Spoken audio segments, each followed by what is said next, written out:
Hey there, fellow adventurers! I'm Sunshade, and today we're going to talk about a couple of things you can do before Season 1 of The War Within to get your characters ready to go. First off, leveling in the new areas. But even before that, you should log into every character on your account that you plan to use in The War Within to start off on that sweet rested experience, which doesn't start pooling if you haven't logged your character since the release. And make sure you are in a rested area. When starting off the actual leveling, drop by the Dark Moon Fair while it's still up and get the 10% experience and reputation buff. And on the topic of the Dark Moon Fair, make sure you do your profession knowledge quests here as they are incredibly quick and easy. Now for the actual journey, if you haven't started yet, I recommend leveling up your main by following the campaign, which is marked with this shield icon. These quests alone will not get you to level 80, so you will need to do some things on the side in order to get there. There are bonus objectives available throughout the zones, rares, and some of them drop level 80 warband gear to get you geared up even faster. 4 of the dungeons are available while leveling, delves up to tier 3 at the moment, which you can also use as a way to level up your buddy Bronzebeard, and last but not least, professions. Mining and herbalism will give you experience for the nodes, and so do first crafts for crafting professions. Speaking of delves, I do not recommend using your keys to open the bountiful chest just yet. Gather them up and use them on higher tier delves, where the rewards will also be higher item level.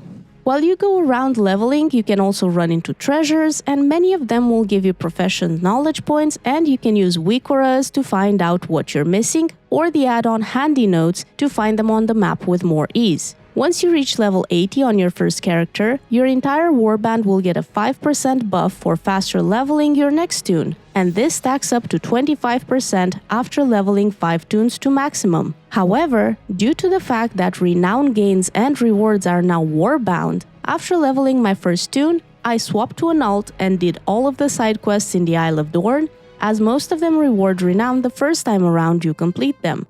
And I made use of the rested experience on my alt to get my character leveled up to 74-75. Then, I logged into my next alt and did the same thing for the Ringing Deeps, and then again another alt for Hallowfall. Sure, you lose out on some experience by not having your second level 80 for the 5% extra buff, but the rested experience seemed worth it to me. On the other hand, I do enjoy leveling, so pick your poison, I guess. Now, why is leveling renown important, you may ask? Well, that's because of the items you can buy at certain renown levels using resonance crystals. By doing this, I unlock the rewards faster while also leveling up my alts and getting some warbound items along the way. Once my desired renowned levels were unlocked, I jumped into heroic dungeons with my main and started getting 571 item level gear to have it ready to go for the release of Mythic 0 dungeons on the release of Season 1. When heroic dungeons will also reward higher item level gear as well. Unfortunately, Mythic Plus dungeons will start off in the second week of the season with the release of the Mythic difficulty of the raid. Obviously, there are more things you can do for gear, like crafted profession items or the blue quests or weekly events you can do in the new areas, for example the theater event, and these reward a cache which can contain level 80 gear. The first 2 weekly caches you earn will contain a piece of gear, and the first 4 caches will contain restored coffer keys for the bountiful delves, which again also contain gear. As a final tip for the actual release of the season, you can do the world boss for gear when the season releases, heroic dungeons will have improved loot, and what I generally like to do before going to the scheduled raid in the evening, when running Mythic 0, I like to find a group of people that I can run all the dungeons with and optimize my gear. By that, I mean making a full leather or plate team or split the armor types, for example, a leather tank and healer or one of the DPS, with a cloth healer and another DPS or 2